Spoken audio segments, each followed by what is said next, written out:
त भगवानको असीम कृपा असीम अनुकम्पाको माध्यमबाट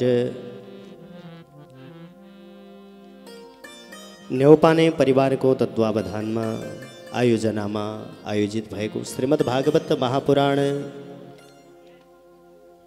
सप्ताह ज्ञानमहायज्ञको आज द्वितीय दिवसको कथा सत्रमा आसीन भएका छौँ। सर्वप्रथम उपस्थित भगवत चरणानुरागी भक्त महानुभाव माता पिता भ्रात भगिनी सबैमा व्यासपीठको तर्फबाट प्रणति गर्दै द्वितीय दिवसको कथा सत्रलाई प्रारम्भ गर्ने अनुमति चाहन्छु। त भगवानका सत्कथा भगवानका दिव्य कथा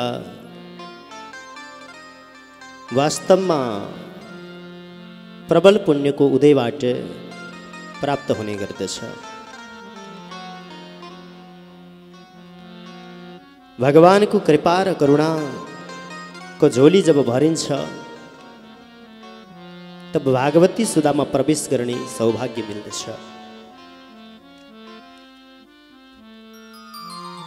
आज जन्म जन्मान्तरको पुण्य एकत्रित भएको सौभाग्य सत्प्रभावको माध्यमबाट आज यो अवसर जुट्यो। जो अविच्छिन्न रूपमा अनेक प्रकारका बाधा व्यवधानहरू सायद हाम्रो समय नआइपुगेको हुनुपर्दछ, तब भगवानको इच्छा भयो त आयोजना भइ नै हाल्यो र यहाँ जुटेर यहाँ एकत्रित भएर यो कथा श्रवण गर्ने सौभाग्य पाएका छौँ। तन मना भएर समना भएर यहाँहरूले कथा श्रवण गरी बक्सेला। कल मल गफ हास्य ठट्टा व्यङ्ग पारिवारिक विषयवस्तुलाई भुलेर अत्यन्तै शान्त वातावरणमा कथारूपी रसलाई यहाँहरूले पान गरी बक्सेला। कथारूपी रस लालाहित भएको कर्णरूपी पोटबाट हृदयरूपी सागरका बीचमा जब हामी पौडाउँदछौँ तब ध्यानासीन अवस्थामा यो हृदयारविन्द लाग्दछ। यो हृदयारविन्दका बीचमा भगवान आसीन हुनुहुन्छ। हाम्रो जीवन सार्थक हुन्छ, जन्म मृत्युको चक्र समाप्त हुन्छ। भागवत त्यस्तो ग्रन्थ हो जो भक्ति रसले भरिएको छ। धर्म अर्थ काम मोक्ष पुरुषार्थ चार प्रकारका हुन्छन्। विद्यन्ते धर्मादयः पुरुषार्था येषु ते वेदाः। हाम्रा श्रुतिहरू मीमांसाहरू हाम्रा उपनिषदहरू यही भन्नुहुन्छ, विद्यन्ते धर्मादयः पुरुषार्था येषु ते वेदाः। ती चार प्रकारका पुरुषार्थ सिद्ध गर्ने एउटा माध्यम एउटा साधन श्रीमद्भागवत। श्रीमद्भागवत कस्तो छ त मुक्तिदाने न गर्जति। मुक्तिदानको लागि गर्जना गर। आऊ मेरो शरणमा तिमी, म तिमीलाई मुक्ति प्रदान गर्दछु। तिमी मेरो शरणमा त आउनु पर्यो नि पहिले। किम श्रुतैर्बहुभिः शास्त्रैः पुराणैश्च भ्रमावहैः। धेरै शास्त्र सुन्यो भने तिमीलाई भ्रम पैदा हुन्छ।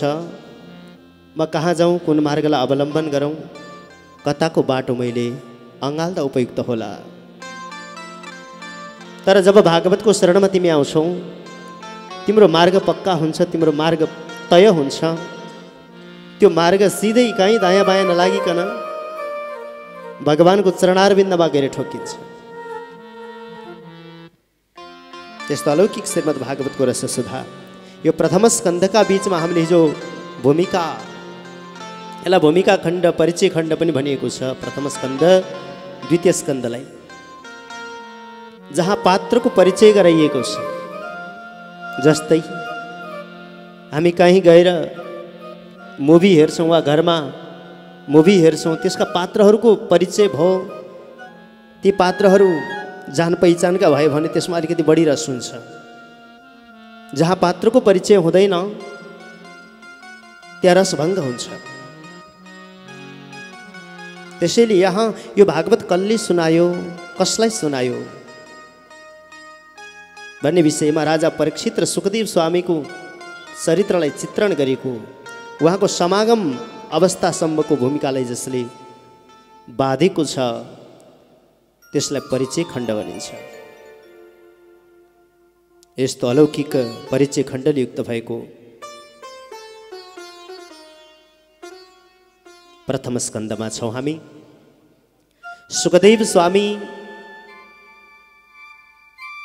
पैदा हुनुभयो। घृताची नाम गरेकी अप्सरा जब सुगीको स्वरूप धारणा गरेर भाग्दै थिए, यहाँ भगवान वेदव्यासजीको अरण्य मन्थनमा भएको शुक्रपातको माध्यमबाट एउटा पन्छीको निर्माण हुन्छ अथवा त्यो जन्मिन्छ। अग्निकुण्डबाट प्रकट भएको अयोनिज सुखदेव स्वामी। त ब्रह्माजी आएर नामाकरण गर्नुहुन्छ। त बडा मिठो बोल्ने, सुन्दर बोल्ने, सुङ्गा जस्तो बोल्ने भएको हुनाले यसको नाम के राख्नुभयो? सुखदेव भन्ने नाम राख्नुभयो। यस सुखदेव स्वामीले राजा परीक्षितलाई भागवत सुनाए। यी राजा परीक्षितको पनि चरित्र कहाँ कमजोर छ र? यिनको वंश परम्परामा यिनका पूर्वजहरूको चरित्रलाई चित्रण गर्नुभयो। महाभारतको युद्ध समाप्त भइसके पश्चात भगवान कृष्ण द्वारावती गए पश्चात यहाँ महाराज युधिष्ठिरको इन्द्रप्रस्थमा एउटा नाति जन्मे। महाराज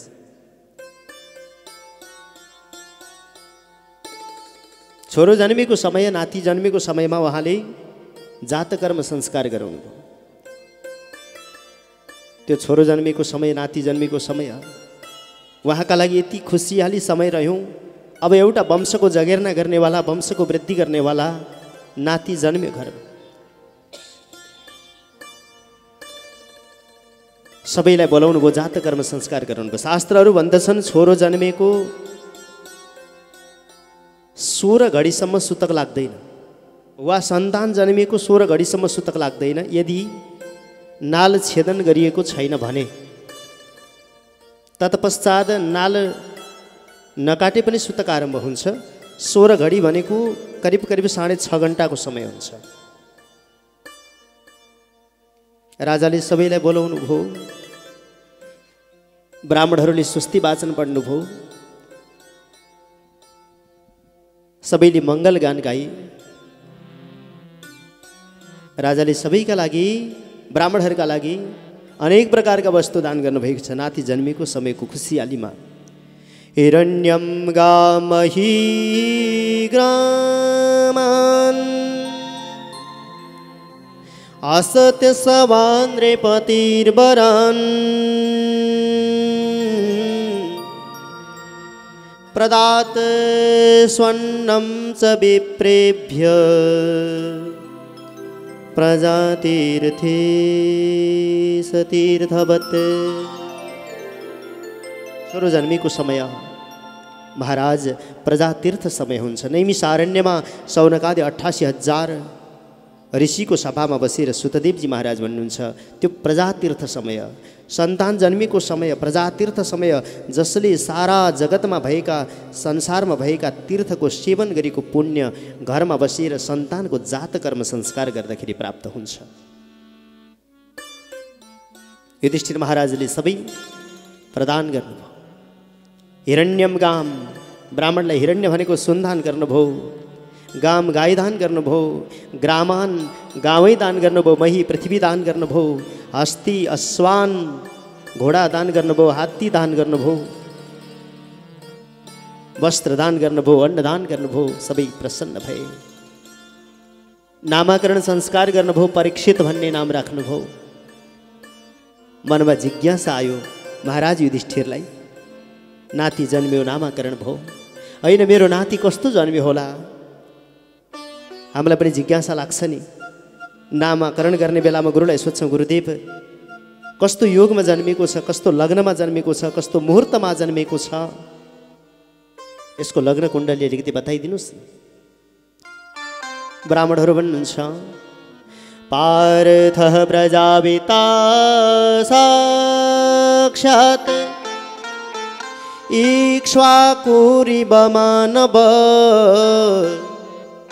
ब्रह्मण्य सत्यसन्धश्च रामो दाशरथिर्यथा।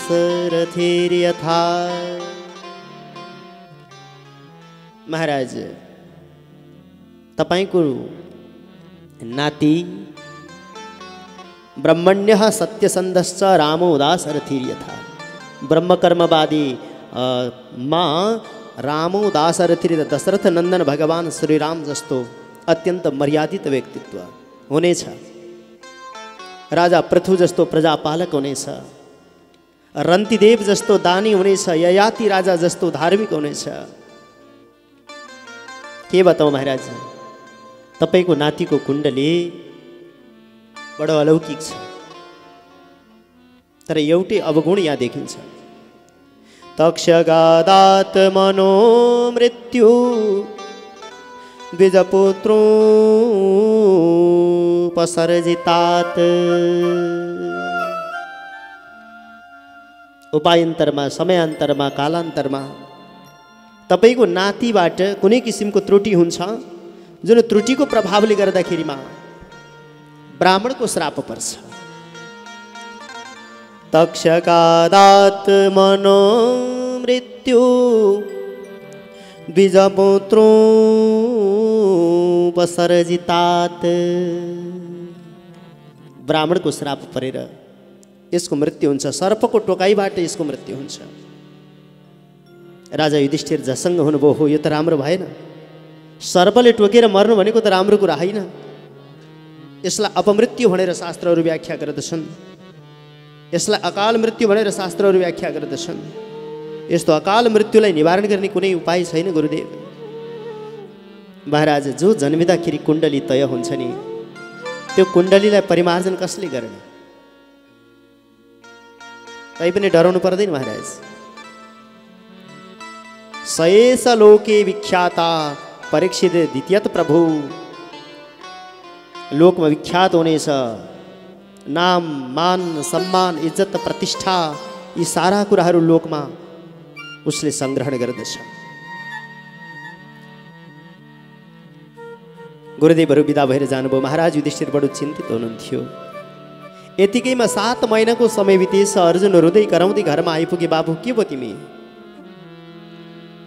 आँखाबाट बलिन्द्रधारा आँसु बगाउँदै आएका छौ।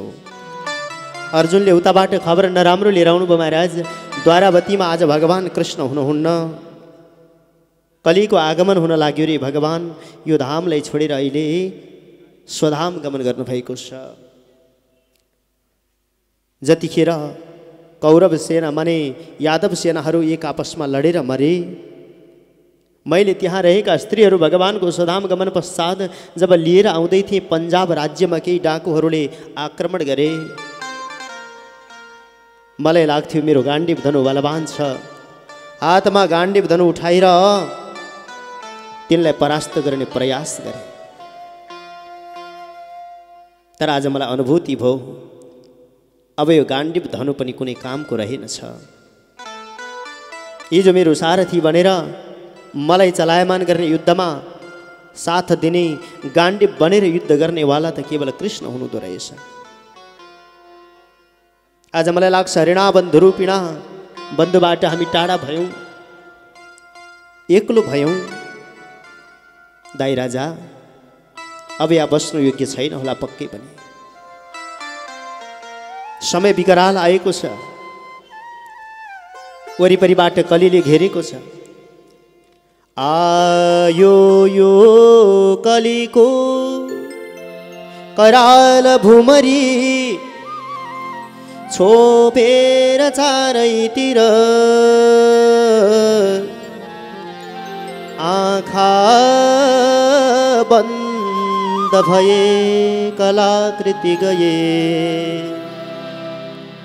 मनमा छ सारै पिर। मनमा डर लागेको छ, मन ढकढकाएको छ। यो विकराल कलीको परिस्थिति यो कसरी झेल्न सक्छौँ?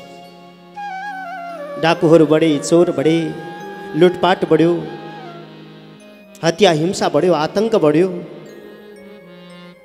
अब यहाँ रहन सकिँदैन दाजु, जानुपर्छ। समय बित्दै गए, केही वर्ष व्यतीत भइसकेपछि नाति हुर्क्यो, बढ्यो।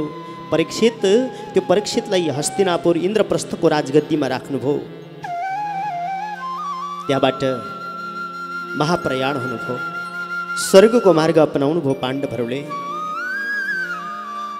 आफ्ना पूर्वजहरू गइसकेपछि राजा परीक्षितले शासन गर्न थाल्नुभयो पृथ्वी मण्डलका बीचमा। कुरुभद्राश्व आदि गरीका, केतुमाल आदि गरीका, उत्तर कुरु आदि गरीका प्रान्तहरूलाई एकत्रित गर्नुभयो। भद्राश्वम केतुमालञ्च भारतं चोत्तरान् कुरुन् किं पुरुषादीनि वर्षाणि विजित्य जगृहे बलि। बलपूर्वक कि भद्राश्व, केतुमाल, भारत, उत्तर कुरु, किम पुरुष आदि गरीका वर्षहरूलाई आफ्नो बलले जितेर एकत्रित गर्नुभयो। यी सारा प्रान्तहरूको राज्य शासन गर्दै जानुभयो। आज लाग्यो दिग्विजयका लागि निस्कन्छु भनेर एउटा धनुष काँधमा राख्नुभयो अनि केही बाणहरू प्रत्यञ्चा चढाउनका लागि राख्नुभयो र दिग्विजयका लागि निस्कनु भएछ। घुम्दै फिर्दै जाँदै गर्दाखेरि एउटा नदीका तटमा पुग्नुभयो। यसो हेर्नुभएको, एउटा गाई, एउटा गोरु एक आपसमा संवाद गर्छन्। गोरुका 4वटा चरणमध्ये 3टा चरण काटिएको छ, एउटा चरणले गोरु उभिएको छ। नजिक बसेकी एउटी गाई आँखाबाट बर्र आँसुका धारा बगाउँदै रुन्छिन्, कराउँछिन्, विलाप गर्छिन्। त्यत्तिकैमा वृषभ रूपधारी धर्म निवेदन गर्नुहुन्छ, हे देवी किन रोएको तिमी? कश्चित् भद्रेणायमात्मात्मनसते विच्छायासि म्लायते सन्मुखेन आलक्ष्ये भवती मन्तराधिं दूरे बन्धुं शोचसी कञ्चनाम्ब। हे देवी के भयो तिमीलाई? बार बार आँखाबाट बलिन्द्र धारा आँसु बगाएर रुँदैछौ, विलाप गर्दैछौ। दूरे बन्धुम सोचसी कञ्चनाम्ब। हे देवी के तिम्रो आफन्त टाढा गएको छ, प्रवासमा छ, पीडामा परेको छ, उसको प्रतीक्षामा तिमी छौ? किन आँसु बगाएकी? के कारण छ? होइन महाराज, हजुरले एउटा चरणले टेकेर उभिनु भएको छ। जसले 4 चरणको आश्रय धारण गर्नुपर्ने हो, ऊ एउटा चरणले उभिँदाखेरि कति कष्ट भएको होला, कति पीडा भएको होला। म हजुरको पीडालाई देखेर रोएकी हुँ। त्यत्तिकैमा राजा परीक्षित आउँछन्, हातमा धनुष बाण लिएर दिग्विजय गर्दै, को हौ तिमी? के भयो तिमीलाई? के का कारणले तिमी विलाप गर्दैछौ? महाराज मेरो नाम धर्म हो। यी साक्षात पृथ्वी हुन्। जुन पृथ्वीमा हजुर शासन गर्दै हुनुहुन्छ, यी साक्षात पृथ्वी हुन् जो गाईको स्वरूप धारणा गरेर आँखाबाट आँसुका धारा बगाइराखेकी छन्, विलाप गर्दैछन्। माता पृथ्वी भन्नुहुन्छ, महाराज म भाराक्रान्ता भएकी छु। मलाई पीडा भएको छ, म के गरौँ? विलाप गर्दै निवेदन गर्नुहुन्छ, धान्नै सक्दिन म, धान्नै सक्दिन, धान्नै सक्दिन म, धान्नै सक्दिन, पापी मान्छे धेरै भए धान्नै सक्दैन, धान्नै सक्दैन, धान्नै सक्दैन, धान्नै सक्दैन म, धान्नै सक्दैन, पापी मान्छे धेरै भए धान्नै सक्दैन, पापी मान्छे धेरै भए धान्नै सक्दैन। श्री राधे जय हो, जय हो। प्रेमले सबैले ताली सेवा गर्दै सबैको हात माथि हुनुपर्छ।